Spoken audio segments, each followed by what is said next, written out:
Assalamualaikum warahmatullahi wabarakatuh. Selamat datang di kuliah online Data Mining bersama saya Junta Zeniarja. Pada pertemuan hari ini, kita akan membahas tentang Q&A dan pembahasan soal-soal latihan data mining.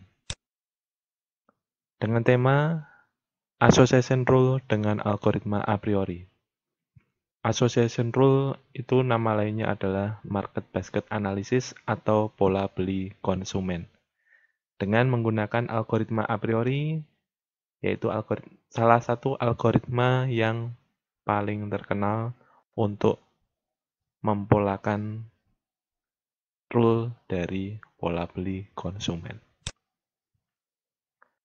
Untuk mempermudah pemahaman, saya akan memberikan contoh kasus sehingga kita akan menghitungnya nantinya secara manual. Untuk contoh kali ini ada 4 transaksi belanja konsumen yang akan dicari hubungan asosiasi antar item dengan minimal support 50%. Minimal support itu nama lainnya golden rule atau threshold. Kita menentukan 50%. Kita tentukan tengah-tengah karena kalau kita menentukan terlalu kecil, misalkan 10%, bisa jadi nanti rule yang keluar hanya kebetulan. Tetapi kalau kita menentukannya terlalu tinggi, misalkan 90 atau 100%, bisa jadi rule-nya malah tidak keluar. Oleh karena itu, kita menentukan tengah-tengah dulu, yaitu 50%. Kemudian nantinya yang ditanyakan adalah kita ingin menentukan large 1 item set atau L1, kemudian L2, large 2 item set, L3, large 3 item set, dan kemungkinan aturan asosiasi yang terbentuk dari keempat transaksi ini. Transaksi pola beli konsumen. Misalkan transaksi yang pertama, orang beli kopi, teh, gula, dan kecap secara bersamaan. Kemudian transaksi yang kedua, orang beli teh, gula, dan roti. Transaksi yang ketiga, kopi, teh, gula, dan roti. Untuk transaksi yang keempat, teh, kecap, dan roti. Ini misalkan untuk mempermudah perhitungannya, saya misalkan kopi itu A, teh itu B, gula itu C, kecap itu D, dan roti itu E. Maka langkah yang pertama, yaitu kita menentukan L1 atau large 1 item set. Untuk menentukan L1, kita buat dulu database-nya yang dari soal. Transaksi yang pertama, jadi tadi ABCD, transaksi yang kedua BCE, transaksi yang ketiga ABCE, dan transaksi yang keempat BDE. Kita tahu bahwa di sini ada 4 transaksi jumlahnya. Kemudian kita menentukan minimal support-nya atau threshold atau golden rule-nya 50%. Artinya harus minimal muncul 2 kali dari 4 transaksi. Langkah yang pertama adalah menentukan large 1 item set. Untuk iterasi yang pertama, kita men-scan database yang pertama sehingga kita mendapatkan kandidat 1 item set atau C1. Yaitu kita punya 1 item. Misalkan item set yang sudah didapatkan A, B, C, D, E. Jadi kemungkinan yang ada di item di sini yang kandidat hanya 1 item itu A, B, C, D, dan E. Kita lihat A itu muncul berapa kali. A muncul di transaksi yang pertama, kemudian transaksi yang ketiga. A muncul 2 kali. Sehingga di sini supportnya 2 dari 4 transaksi, maka 50%. Kemudian yang kedua, B muncul 4 kali, yaitu pada transaksi pertama, kedua, ketiga, dan keempat. Sehingga 4 dari 4 transaksi, maka nilai supportnya 100%. Kemudian yang C muncul 3 kali pada transaksi yang pertama, kedua, dan ketiga. Sehingga C 3 dari 4 transaksi, nilai supportnya 75%. Kemudian item D muncul 2 kali pada transaksi yang pertama dan transaksi yang keempat.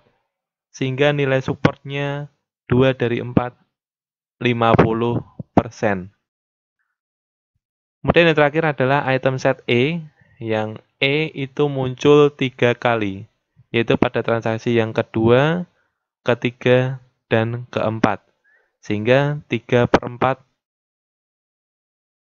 adalah 75%. Setelah kita menentukan kandidat satu item set, kita menentukan large satu item set dengan cara menerapkan minimum supportnya, yaitu 2 dari 4 transaksi. Yang di bawah 50% atau di bawah minimum supportnya akan dihapus atau dihilangkan karena dianggap rule-nya lemah, sehingga dihilangkan. Di sini kita lihat bahwa semuanya 50% ke atas, maka tidak ada yang dihilangkan. Semua masuk ke dalam large satu item set, sehingga yang masuk menjadi large satu item set atau L1 adalah A, B, C, D, dan E. Langkah selanjutnya adalah mencari kandidat item set untuk L2, large 2 item set. Yang tadi sudah 1 item set, kita menentukan large 2 item set. Sehingga untuk mendapatkan L2, yang pertama adalah gabungkan item set yang satu-satu ini untuk menjadi kandidat 2 item set. Dengan cara menggabungkan beberapa kemungkinan dari item set L1-nya. Misalkan, kita menggabungkan antara A dengan B, maka AB. Kemudian A dengan C, maka AC. A dengan D, maka AD. A dengan E, maka AE. Sehingga kita menggabung-gabungkan, mendapatkan kemungkinan ada 1, 2, 3, 4, 5, 6, 7, 8, 9, 10. 10 kandidat 2 item set atau C2. Dengan cara tadi menggabung-gabungkan L1 yang terbentuk sebelumnya. A, B, AC, AD, AE, BC, BD, BE, CD, dan CE. Setelah itu, kita lihat di kandidat 2 item setnya ini, apakah di kandidat 2 item set ini muncul di database-nya sebelumnya, yang transaksi, keempat transaksi ini. Kita lihat AB. Oh, AB muncul di transaksi pertama, sehingga AB tidak dihapus. Kemudian AC. AC juga muncul. AD. AD juga muncul. AE. Peluangnya juga muncul di sini, di transaksi ketiga. Kemudian BC muncul di 1, 2, dan 3. Kemudian BD muncul di 1 dan 4. BE muncul di 2, 3, dan 4. Kemudian CD muncul di 1. Kemudian CE juga muncul di 2, 3. Kemudian DE juga muncul di 4 ini. Maka tidak ada yang dihapus. Kandidatnya masuk semua ke 10 item setnya ini. Kemudian ini semua masuk ke dalam kandidat 2 item set, maka digunakan semua. Langkah selanjutnya adalah menghitung support dari setiap kandidat item set. Kita hitung nilai supportnya dari setiap kandidat item set. Misalkan ini kita mulai yang scan kedua atau iterasi yang kedua untuk mendapatkan kandidat 2 item set yang nantinya dibentuk large 2 item set. Kita lihat dari transaksi AB. AB itu muncul di transaksi pertama, kemudian transaksi yang ketiga. Sehingga AB muncul 2 dari 4 transaksi, maka 50%. Kemudian AC. AC muncul pada pertama, kemudian ketiga. 2 dari 4 transaksi, maka 50%. AD muncul di pertama, kemudian hanya transaksi yang pertama. Maka 1 dari 4, 25%.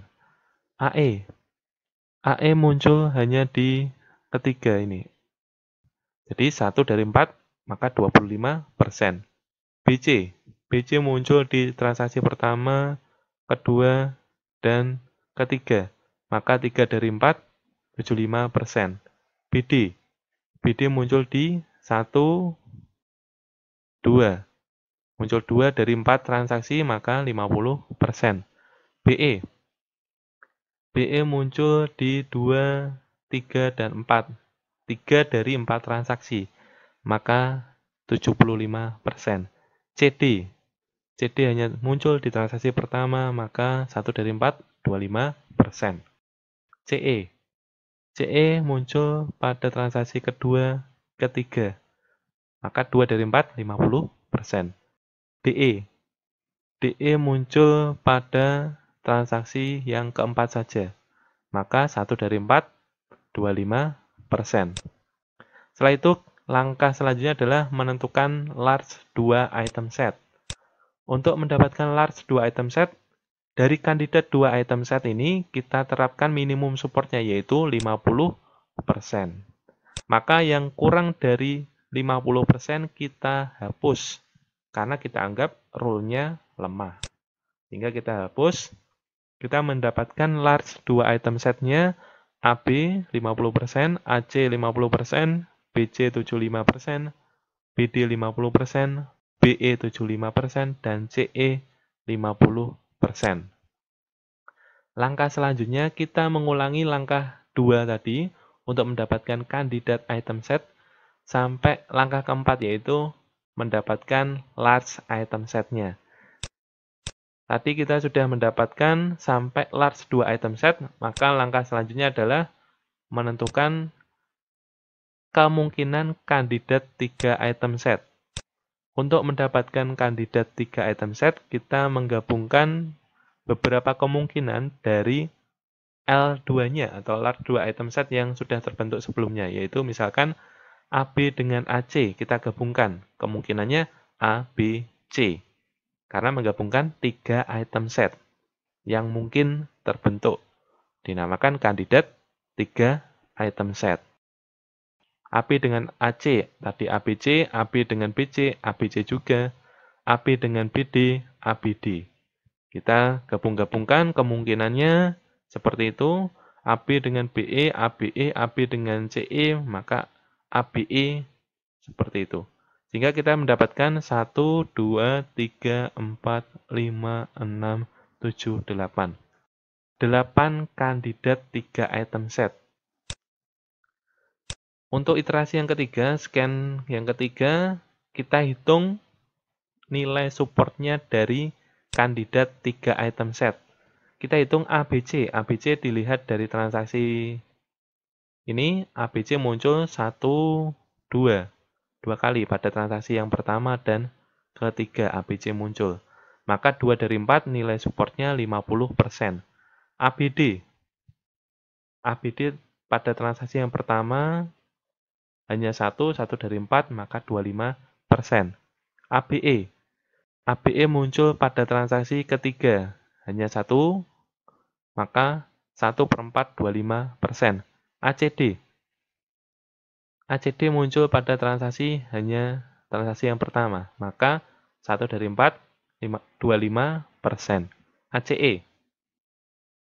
ACE muncul sekali pada transaksi yang ketiga, maka 1 dari 4, 25%. BCD.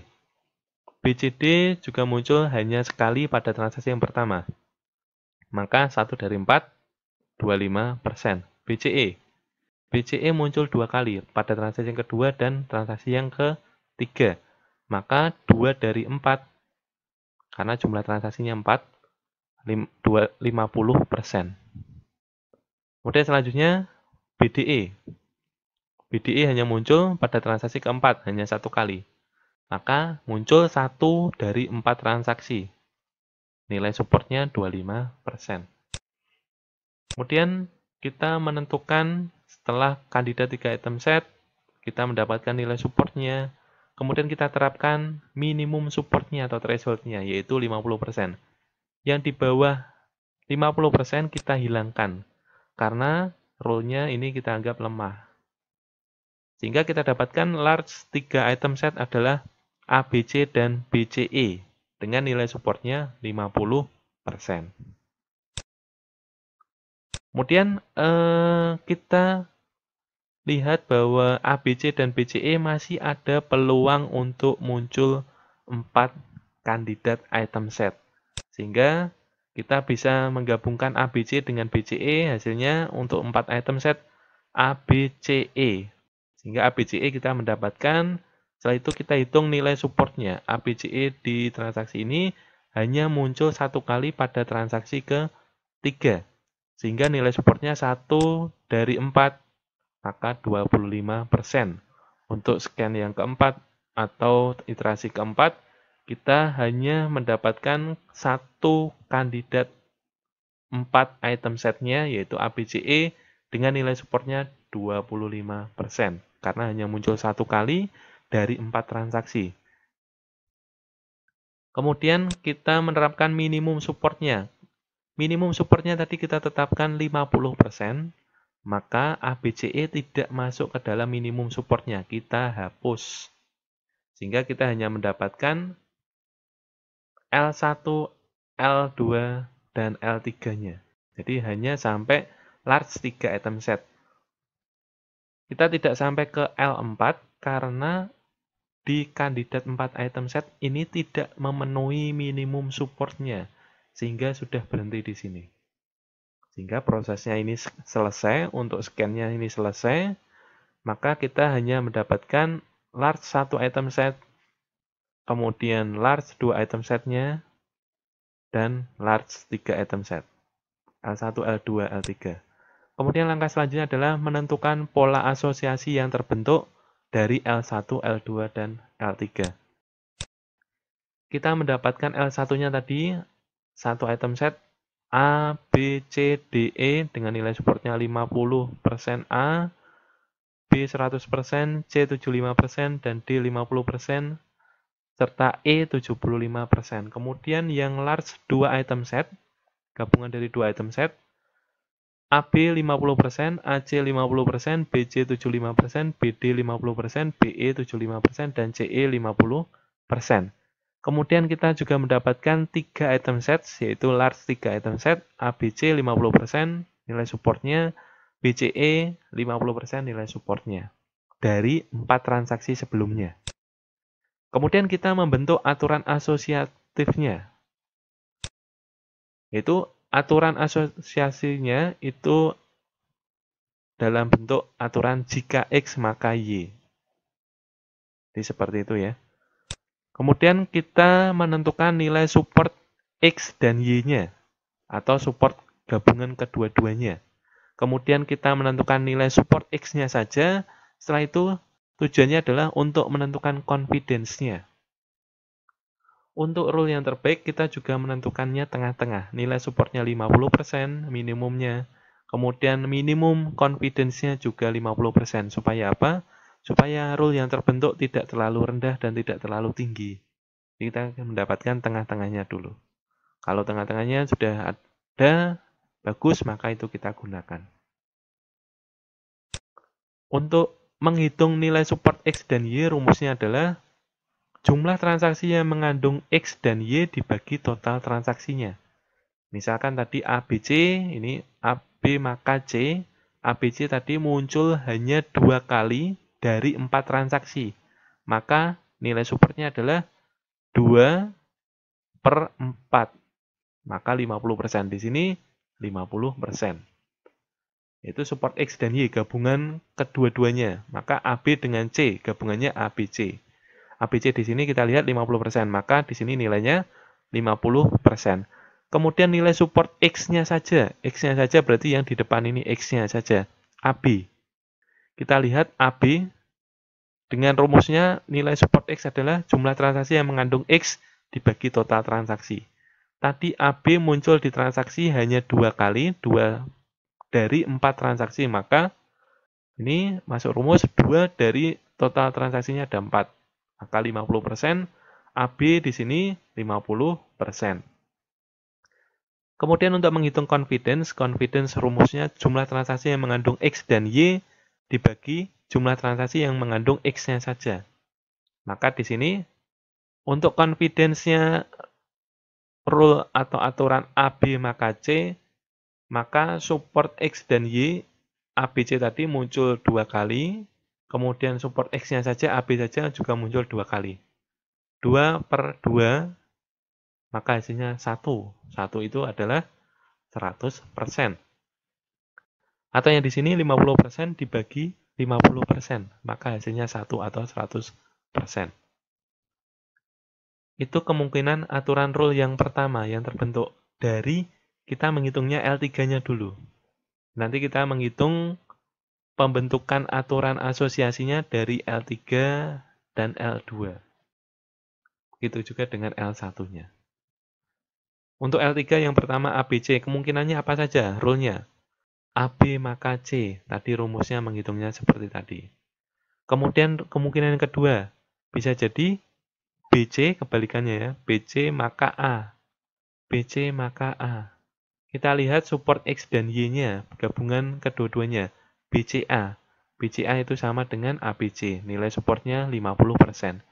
Berarti di sini 50%. Kemudian support X-nya saja, X-nya saja berarti BC-nya saja. BC-nya saja itu 75%. Maka di sini nilai support X-nya 75%. Untuk mengenerate confidence, untuk membentuk confidence, maka rumusnya tadi support X dan Y dibagi support X, maka 50% dibagi 75%. Nah, tadi rumusnya jumlah transaksi yang mengandung X dan Y dibagi jumlah transaksi yang mengandung X. Jadi tadi 2 support X dan Y-nya ABC muncul 2 kali, untuk BC muncul 3 kali, 2/3. Hasilnya 2/3 itu 66,67%. Kemudian kemungkinan yang ketiga selanjutnya adalah ABC bisa jadi AC maka B. AC maka B kita lihat nilai supportnya masih tetap 50% karena gabungannya ACB itu sama seperti ABC 50%. Jadi ABC 50%, kemudian nilai support X-nya AC saja. AC kita lihat 50%. Maka confidence-nya 50/50. 50% bagi 50%, maka hasilnya 1 atau 100%. Kemudian selanjutnya yang keempat, kita lihat rule yang kedua dari L3, BCE. Maka aturannya BC maka E. Yang pertama kemungkinannya adalah BC maka E. Maka yang keempat, BC maka E, kita lihat nilai support X dan Y-nya, gabungan kedua-duanya ini, BCE. BCE ini 50%. Di sini maka 50%. Kemudian nilai support X-nya. X-nya berarti di sini BC. BC kita lihat 75%. Maka nilai support X-nya 75%. Confidence-nya 50 dibagi 75. Maka 2/3. Itu 66,67%. Kemungkinan selanjutnya dibalik lagi. BCE bisa jadi CE maka B. CE maka B. Di sini CE maka B support X dan Y-nya 50% BCE. Kemudian nilai support X-nya saja CE. Berarti di sini X-nya CE. CE kita lihat 50%. Maka di sini 50%, confidence-nya 50 bagi 50, 1, maka 100%. Kemudian selanjutnya, BCE bisa jadi BE maka C. BE maka C. Nilai support X dan Y-nya masih sama, BCE tadi 50%. Kemudian nilai support X-nya BE. BE kita lihat 75%. Di sini 75%. Maka hasilnya 50 bagi 75, 2/3 atau 66,67%. Kemudian kemungkinan selanjutnya lagi, ini sudah habis, kita masuk ke L2-nya. AB. Bisa jadi A maka B. Karena L2-nya AB, bisa jadi A maka B. Nilai support X dan Y, X-nya A, Y-nya B. Maka kalau gabungan keduanya A dan B, nilai supportnya AB. AB kita lihat di sini 50%. Maka di sini 50%. nilai support X-nya saja. X-nya berarti A di sini ya, yang depan A. Nilai support A adalah 50%. Maka hasilnya nilai support X-nya 50%. Confidence-nya 50% dari support X dan Y dibagi support X ini ya. 50% dibagi 50%, maka hasilnya 1, yaitu 100%. Kemungkinan selanjutnya, dari L2AB, maka kebalikannya ya, B maka A. Sehingga kita mendapatkan nilai support AB-nya 50%, nilai support X-nya, kita lihat di sini, nilai support X-nya dari B. B tadi 100%, maka ini 100%. 50 dibagi 100, maka hasilnya setengah atau 50%. Begitu seterusnya, kita lihat dari AC, maka kemungkinan A maka C atau kebalikannya C maka A. Dihitung, rumusnya sama. Kemudian selanjutnya BC, maka B maka C atau kebalikannya C maka B. Kemudian BD, B maka D atau kebalikannya D maka B. BE, B maka E dan kebalikannya E maka B. Kemudian yang terakhir dari L2 ini CE, maka bisa rule yang keluar C maka E dan E maka C. Untuk menghitung support X dan Y, support X dan confidence-nya sama dengan rumusnya ini tadi. Sehingga kita misalkan sudah mendapatkan satu, ini contoh sampelnya, satu rule yang paling atas ini, kita mendapatkan contoh aturan asosiasi yang terbentuk jika membeli A, A itu kopi tadi ya, dan B, B itu teh, maka akan membeli C. C itu tadi gula. Sehingga kalau orang membeli kopi dan teh, maka kemungkinan besar akan membeli gula dengan nilai confidence-nya 100%. Ini maksudnya gula akan dibeli dengan transaksi orang membeli kopi dan teh dengan nilai confidence-nya 100%. Itulah cara membaca rule dari aturan asosiasi yang sudah dibentuk 4 transaksi sebelumnya.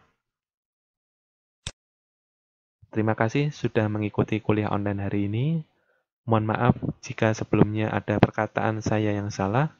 Saya tunggu komentar Anda, dan kita bertemu kembali di lain sesi.